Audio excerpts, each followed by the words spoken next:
Good morning. Welcome and happy Easter to all who are celebrating this morning.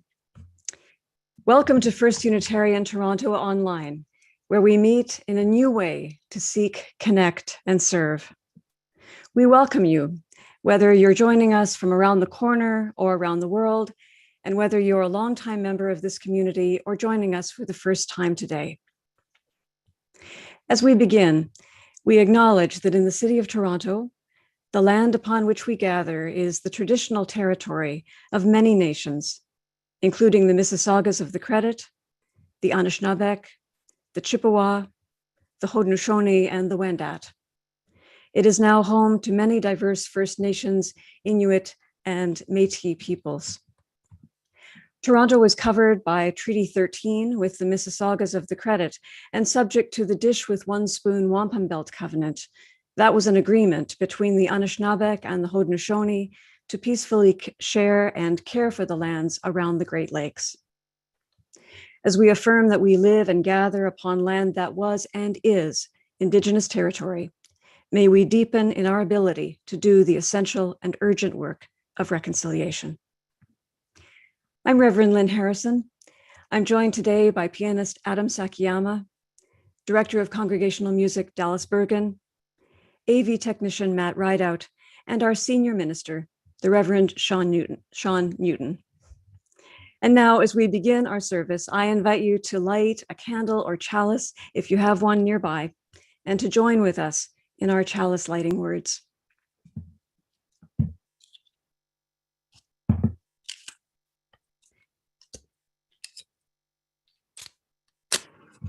As we light our chalice, may its flame kindle within us the warmth of compassion, the glow of love, the fire of commitment, and the light of truth.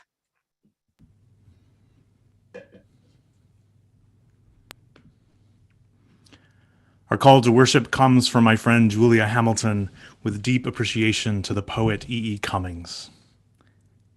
It is Easter morning, and I am here and you are there, and somewhere between us are flowers, and above us the true blue dream of sky, and underneath us the illimitable earth breathing as she always does in cycles of death and rebirth. Everything that is holy, which is everything, stands between me and you, the infinite of all existence. The great happening is happening all around us. That is to say, my distant friend, life is happening, and the sun is rising again over us all. We are human merely beings in these times of pandemic and spring, and the leaping green gathers for one more attempt to remind us that yes is still and always an answer ready to be spoken. From our many and varied paths, we come together to build up a community of love and commitment and hope. To give voice to the highest aspirations of our congregation, let us now join our voices as one in the words of our covenant. Love is our doctrine.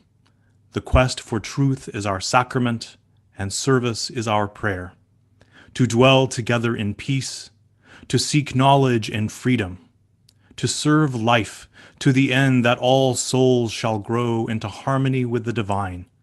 Thus do we covenant with each other and with all.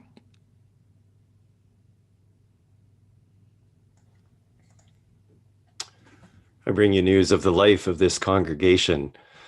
I invite you to stay following the service and enjoy small discussion groups together. Just accept the prompt when prompted at the end of the service.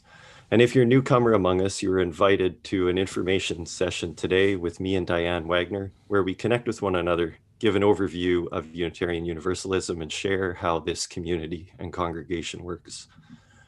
You can find the Zoom link in the chat or on the website. For everyone, I'd like to ask you to remember that next week we are having a very special and important congregational conversation immediately following the service. We'll have special music and even some prizes available. Your presence is valuable and your input is important for us as we discuss our future and develop programs and plans for the coming year. Tomorrow night, invite you to our drop-in dinner and a movie night. Tomorrow's documentary is titled Sound City and is on the rise and fall of the legendary recording studio where greats from Fleetwood Mac to Nirvana recorded their albums. Upcoming on April 17th, you're invited to a conversation about anti-racism and decolonization. This is the first of 4 online conversations focused on promoting social change. This is hosted by the Forum for Intercultural Leadership and Learning and is facilitated by First's own Nikki Andre. These conversations aim to create a safe space where we can consider the intersecting issues and begin to create positive change through action. Reserve your space now. Upcoming, we have the UU at UN 2021 Spring Seminar. The Spring Seminar of the Unitarian Universalists at the United Nations will be held April 9th to 11th on this year's theme of All In for Climate Justice. See the CUC website for details, along with information regarding CUC national events, the upcoming national conference and events leading to it. Thank you all for your contributions that sustain our life and work at First Unitarian. You can make a contribution one time or ongoing via the website at firstunitariantoronto.org. And lastly, I invite you to subscribe to First Light, which is usually our very reliable and steadfast e-newsletter that goes out on Friday afternoons. Our apologies if you have had difficulty or not received it this week or last. There appear to be some server issues there, which we are working hard to remedy. In addition to First Light, you can always check the website for upcoming events. Thank you.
I invite you now into a time of contemplation, grounding, and quiet, which we will mark with words, followed by silence and music. Our meditation words today were written by the poet and Unitarian minister Lynn Unger. Here is her poem, The Crocus. Living in the violence of spring, living in a time where shells are cracking and shapes alter. Who can afford to risk forgetting the danger, forgetting the moment the crocus bulb breaks ground, never knowing whether snow or sun or ice awaits in warm or jagged welcome?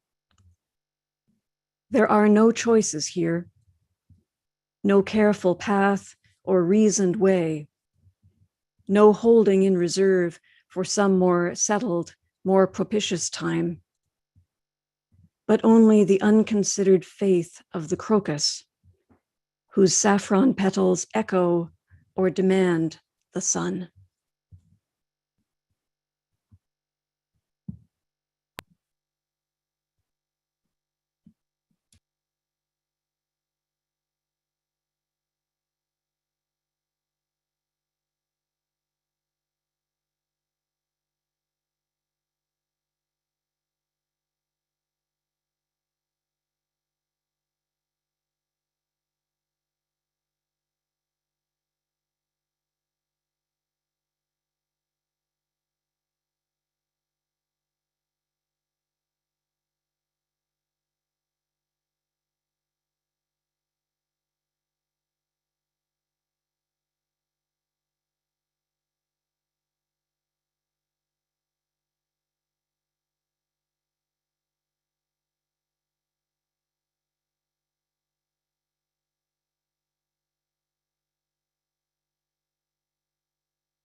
We now enter a time of sharing the joys and concerns that weigh on us as individuals and as a community.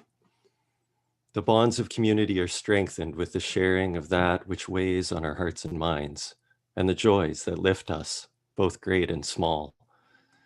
If you're watching on YouTube, please submit your sorrows and joys early, as there's a lag between live and the YouTube stream. Today, we are thinking of those around the world whose worth and dignity is denied. Our hearts go out to the state of Georgia as champions of legitimate democracy work to fight the weaponization of law as an instrument for partisan control and racial oppression. We hold the people of Myanmar and those killed or displaced by its military regime. We hope those refugees are housed, healthy, and well. May violence cease and may peace and free and fair elections come. We send loving care to those stricken by the ongoing COVID pandemic and wish wisdom and care upon our leaders and safety and protection for those most vulnerable as more virulent variants take hold across the country and around the world. We're holding in our hearts today those living below the poverty line and those without adequate shelter.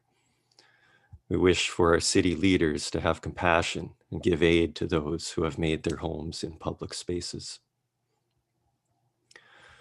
And closer to home, to this congregation, we extend our heartfelt condolences today to First Unitarian member Cavell Tyrrell, whose son Ted died on Wednesday after living courageously with a debilitating illness over many years. Cavell, we are thinking of you and your loved ones and sending you our love. In the spirit of mutual love and care, I invite you to share your sorrows and concerns now by typing them into the chat or holding them in the silent sanctuary of your heart. I will do my best to honor these.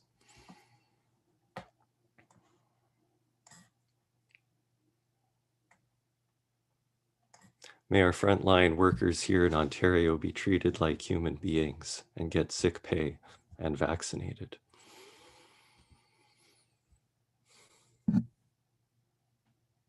Sasha's thinking of his father and stepmother in Egypt, unsure of how they will be vaccinated.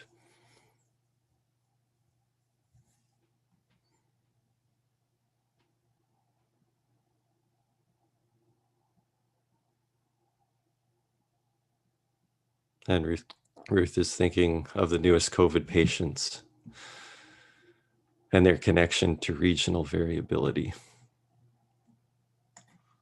Thinking of Sue and Sue's sister, who's facing a disability complication. Our thoughts are with you and her, Sue. And from Lindsay, holding a close friend, Anato, in her heart, as Anato transitions through the late stage dying process. And from Ellen, thinking of my family member who had a tough and scary night.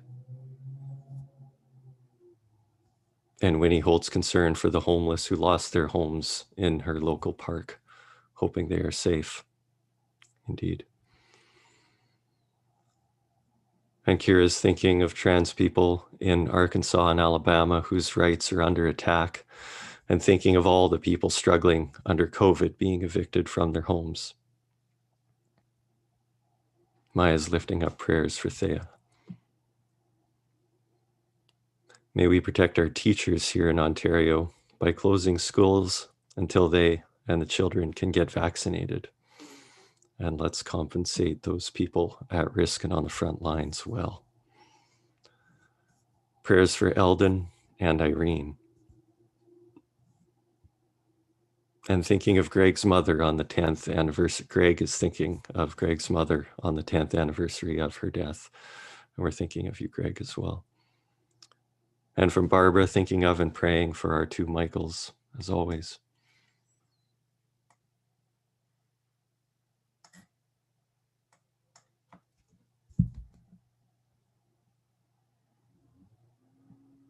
And thinking of Sue, who's about to undergo chemo.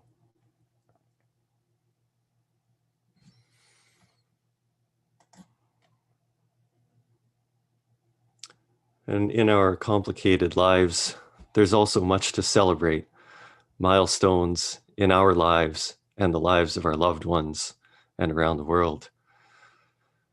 I want to wish everyone a happy Easter and again, happy Passover to you, and a wonderful and a happy spring. We lift up joy for the increasing numbers of vaccinations that are happening everywhere, but particularly in our community here. It is great to see so many receiving their first dose of vaccinations, and we look forward to when everybody has had theirs. Have a celebration in our community this week as Ayub Yegin and Cecilia Power were married yesterday in an intimate and distanced outdoor ceremony. We share in their joy and wish them well in their life together and in their upcoming move to Hong Kong. Congratulations. You're invited to share that which is lifting your spirit and bringing you joy today.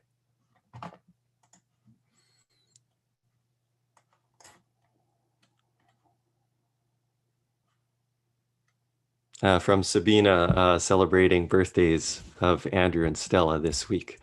Happy birthday all. Celebrating green shoots appearing in the brown earth. Indeed, it is wonderful to see the signs of spring. And from Lillian, sharing that a lovely article in today's Toronto Star celebrates the life of Frank O'Hara, former member at First Unitarian.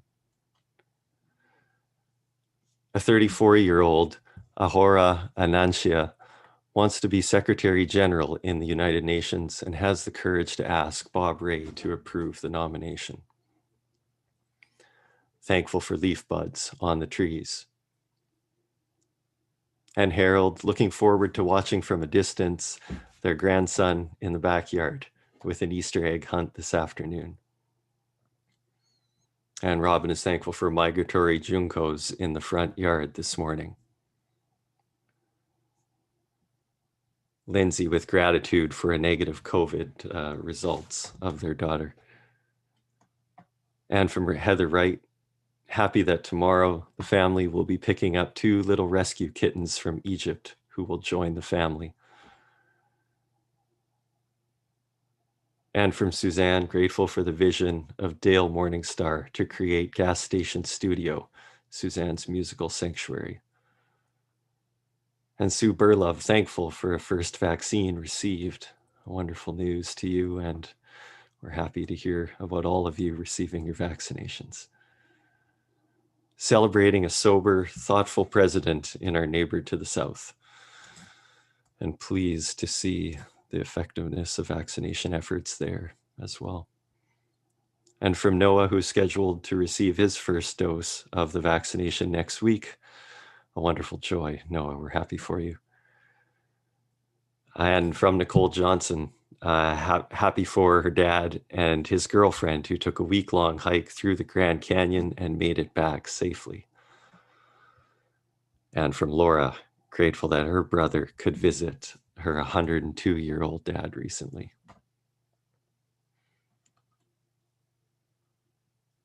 Such wonderful things to lift up and celebrate.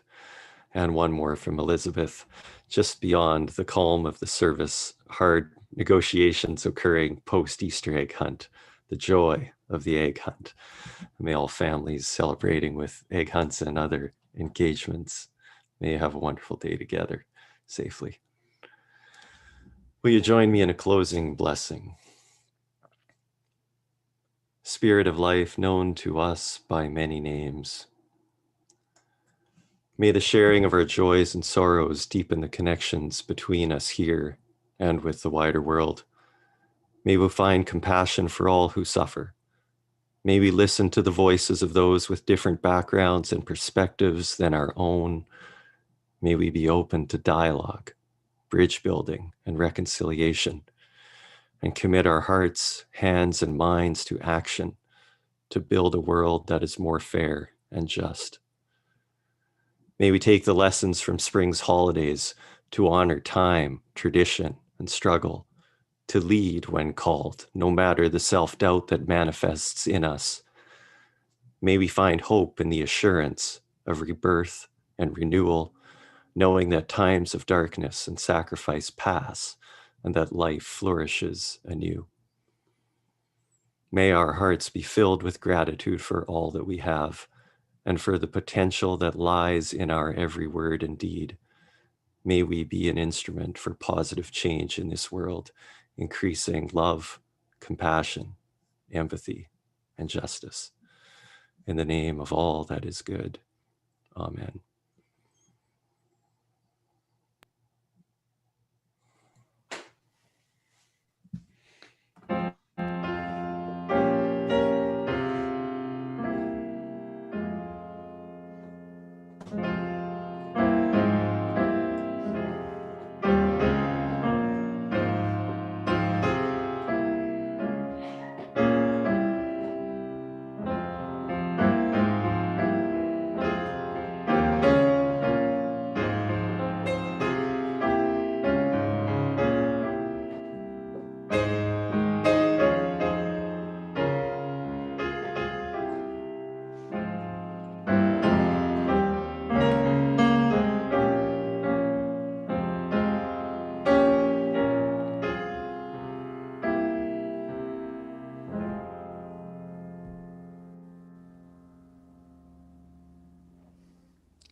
Our reading this morning is titled Beginners by the poet Denis Levertov.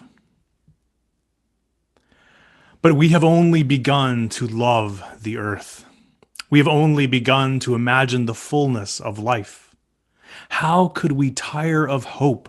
So much is in bud. How can desire fail?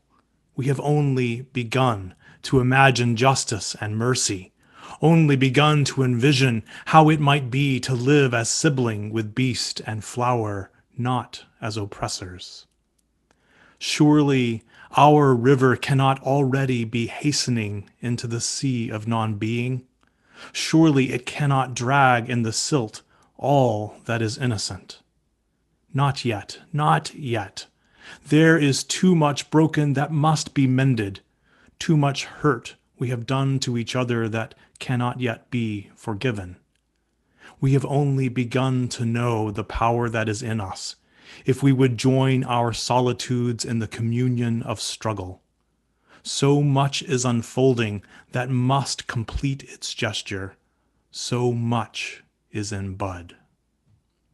I invite you now to join in singing the hymn for the beauty of the earth.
We have wintered long enough.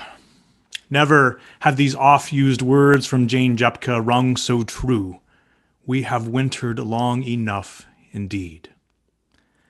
Though this certainly wasn't the hardest of winters in terms of weather, this winter, now officially and finally past, has been a test of our endurance on so many levels. If there has ever been a winter of our discontent, I suspect for many of us this was it. We in Toronto, of course, have been in some form of lockdown now for almost 5 months, to say nothing of the past year as we have watched the virus take its toll on people's lives and their livelihoods. And just as so many of us were starting to sense the possible winding down of the pandemic, glimpsing the light at the end of the proverbial tunnel, we find ourselves in lockdown again, as we contend now with a third and very worrying wave of cases. Which means that we are not quite yet out of the woods, and which means that we must draw on our reserves of patience and fortitude and all that we know of resilience to get through these coming weeks to what will, hopefully, be the summer for which our hearts so desperately long. Yet while we maintain this necessary vigil for the well-being of our neighbors and ourselves, springtime is beginning to unfold all around us, keeping its own calendar on a schedule dictated solely by the sun and the gentle tilt of the earth. Admittedly, there's something a bit jarring in seeing crocuses and snowdrops begin to bloom, and green shoots slowly emerge from the soil and from branches that for months have looked all but dead. Does Mother Nature not know that we're still in a pandemic? Doesn't she care or understand our predicament? What are we to make of spring with all of its extravagance in this strange season of our lives? Would not the drab colors and cold of mud season suit us better for these times? Claire Loden, in her new collection of essays, In the Garden, describes how her relationship to nature has changed during the pandemic. This year, she says, I think I mostly noticed nature itself not noticing us, just getting on with the business of burgeoning, naturally not giving a flip that one of its myriad species is sick. While such seeming indifference from the natural world may come across as a bit harsh, I choose to see it another way. I choose to accept myself as just another part of the wondrous web of creation, and to see in spring's relentless, riotous unfolding the very deepest of affirmations that life goes on. That truly life goes on with or without us, in sickness and in health, when we are at our breaking point or when we're riding high. That always and everywhere, spring follows winter and life itself goes on. And that blessedly, after the longest night, joy often does come in the morning, even if it's slow to arrive. That is a truth we've come to know, if ever we have had to pick up the pieces of our broken heart and begin again. If we've ever had to work our way through a loss, waiting in the weight of grief to find our way to the other side. If we've ever had to overcome the black dog of depression to make our way back to the light. The great truth taught by this season and celebrated at Easter is that life goes on and on. And often on our most difficult days, it has the grace to carry us along with it. This is a lesson I have learned time and again, just as someone has died. I can't count the times I've been gathered with people in a hospital room around the bed of one they love who has just breathed their last. So often, through the tears and waves of deep sadness, there are also, before long, in that same room, meaningful and unexpected moments of laughter, heartfelt chuckles at their loved one's most endearing quirks. And in all of it, an unspoken acknowledgement that the person now gone will somehow live on in those who remain. It is a moment when those gathered there in grief begin to learn that the life that is within them too will go on as well. At times, people feel unsettled by this experience.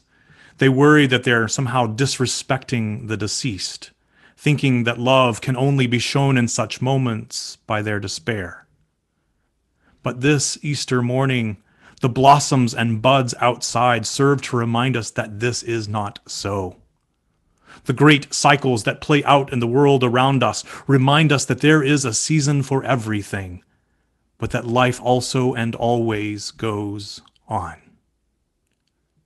These lessons from the natural world are echoed, I believe, in the springtime stories of the Jewish Passover and the Christian Easter. The Israelites move from captivity to freedom, speaks to that impulse to breathe in the sweet air of liberation after enduring terrible hardship. And the resilience of Jesus' first followers in the wake of his death speaks to how an entire community can be resurrected from its devastation in powerful and lasting ways. But a bedrock belief that life goes on is not necessarily a given. Such a belief can easily be challenged by the hard facts of everyday life, filling us with deep doubts about where life is headed, especially when the future before us seems at best to be a blur. This is where faith and hope come in, terms that I see being fairly close in meaning when defined as our deepest trust or our deepest confidence in something. Choose whichever word works best for you, or feel free to simply replace faith or hope with the words trust or confidence if helpful. After all, translating theological words is a vital skill to develop as a Unitarian. But by whatever name you call it, I commend to you as a spiritual practice the development of this capacity to trust, to hold on to faith or hope or deep confidence, that you might in every circumstance, come what may, be able to lean into the abiding truth that life goes on. Václav Havel, the playwright and human rights activist who led the resistance against repression in his native Czechoslovakia, and who, after being in and out of prison for several years, went on to become the president of the Czech Republic, lived out his final years with lung cancer. This reflection of his on the meaning of hope is worth taking in. Hope, he said, is a state of mind, not a state of the world. Either we have hope within us or we don't. Hope is not a prognostication. It is an orientation of the spirit. You can't delegate that to anyone else. Hope is definitely not, he says, the same as optimism. It is not the conviction that something will turn out well, but the certainty that something makes sense regardless of how it turns out. It is hope above all that gives us strength to live and to continually try new things, even in conditions that seem as hopeless as ours do here and now. I hear in his description of hope something of the faith of the crocus from that poem by Lynn Unger that Lynn read a moment ago. The feeling that something makes sense no matter how it turns out. Living in the violence of spring, living in a time where shells are cracking and shapes alter, who can afford to risk forgetting the danger, forgetting the moment the crocus bulb breaks ground, never knowing whether snow or sun or ice awaits in warm or jagged welcome? We cannot always control the conditions in which we live. And sometimes when circumstances are at their worst, we simply have to hold on to what we most deeply trust to be true. In the book Good to Great, there is a chapter titled, Confront the Brutal Facts, Yet Never Lose Faith. The chapter introduces the term the Stockdale Paradox, named for a man during the Vietnam War who was held at the Hanoi Hilton for 8 years. This is how Admiral Stockdale's conversation goes with the writer, Jim Collins. "I never lost faith in the end of the story," Stockdale said when I asked him.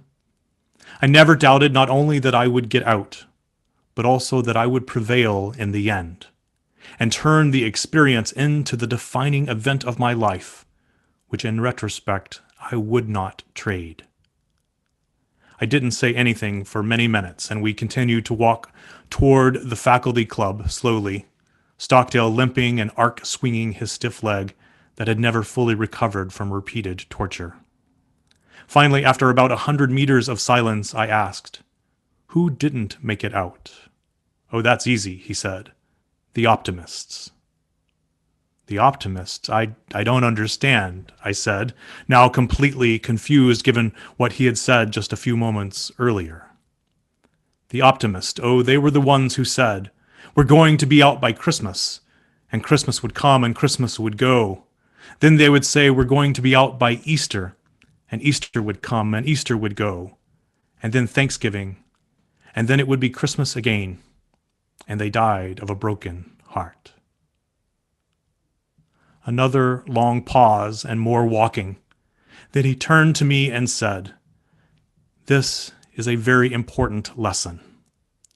You must never confuse faith that you will prevail in the end, which you can never afford to lose, with the discipline to confront the most brutal facts of your current reality, whatever they might be." Hear those words again. You must never confuse faith that you will prevail in the end, which you can never afford to lose, with the discipline to confront the most brutal facts of your current reality, whatever they might be.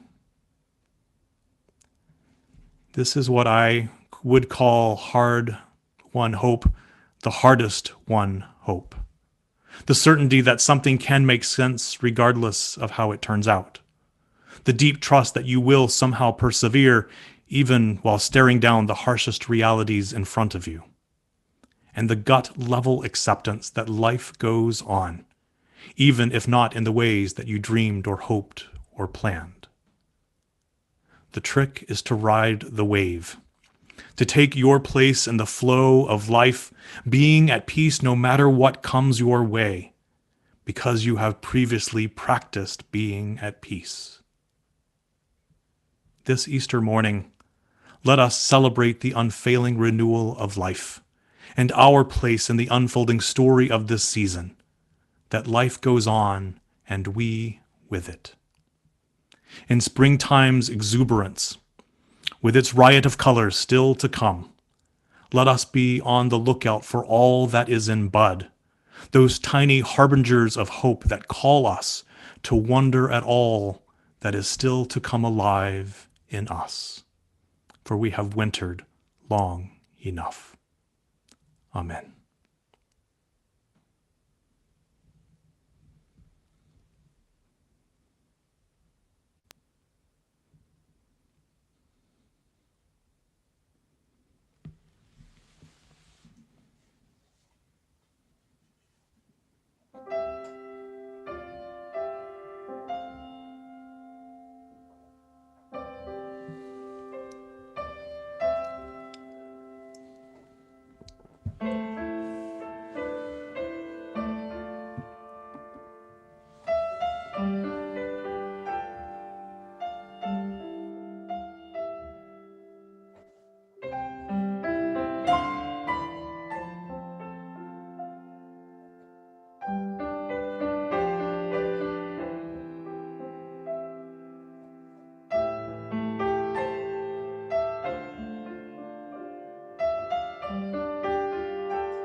I leave you with this Easter prayer by Julia Hamilton. Spirit of hope, settle into our bones on this Easter morning. Remind us once again that the dawn light is never a gamble. If there ever was a sure bet, it is the sunrise. Even stones crumble, even grief changes and shifts, and death is a mystery that is certain but not solid. But hope is like the sunrise, eternal and bone-bred within us. We are creatures built by sunshine, and cannot carve this hope out of our bones if we tried. And yet people have tried to entomb the light, tried to seal off the morning. Emperors and kings, priests and patriarchs have brought down death, certain but not solid, on any who point to a new dawn. In these fearful moments, we can be forgiven if we stumble and doubt and deny. But still the sun rises and calls her children into bloom. Always, she says, always I will return. So don't despair. All is not lost. The small ways of the petty tyrants never win. So place your money on the sunrise. Who are we to bet against glory? Who are we indeed? Blessed be, happy Easter. Go in peace. Thank you so much, Sean, for that wonderful sermon on hope, trust, and love. I invite you all to join in singing our closing hymn, Life Goes On. Life calls us on.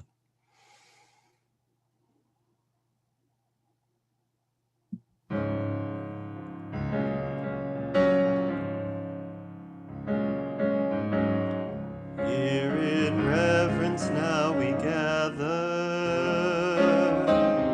for the blessings we have known,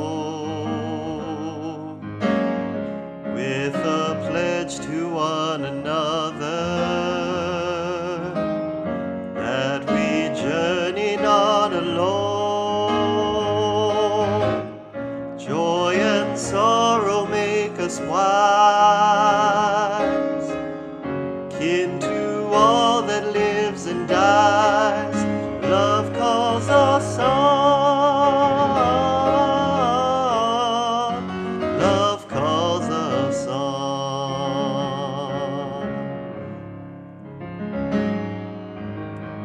Words and deeds of those before us waken here to keep us strong. Blend our voices with the chorus of creation's living song. Courage bids us lift our eyes upward to the shining skies. Hope calls us on. Hope calls us on.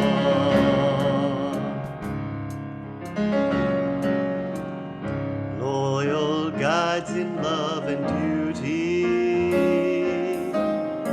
lead us with a trusted light. Blessed are they whose inward beauty shows the path of truth and right. Honor is their earthly prize. By their work we realize faith calls us on. Faith calls us on.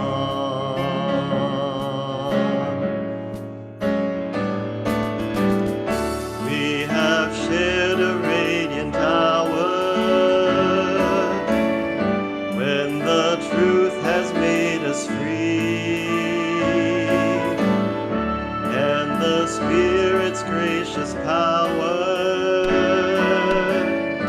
dreamed of good that yet shall be.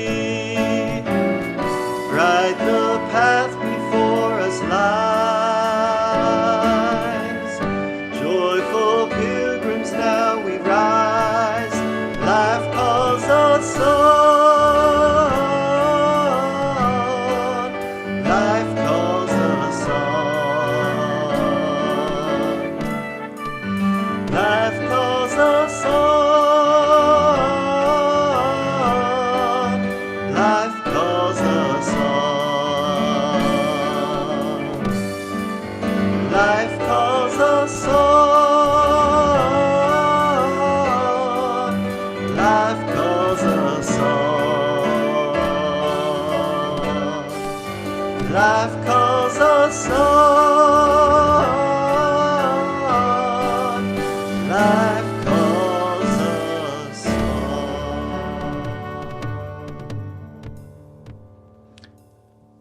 Called by life and love, let us open ourselves to the sun, this day and all the days we are given. Blessed be. I invite you to stay for small groups. Just accept the prompt when it comes. And newcomers, today is the first newcomer session of the month, which is our special information session. I invite you to join us, Diane Wagner and myself, as we share more about Unitarian Universalism and how our congregation works. Here's the link for that meeting. Remind you all to extinguish your chalices, as I often forget and find it burning hours later. Go lifted by the affirmation of spring that life goes on. May you be safe and well in the week ahead. We hope to see you soon.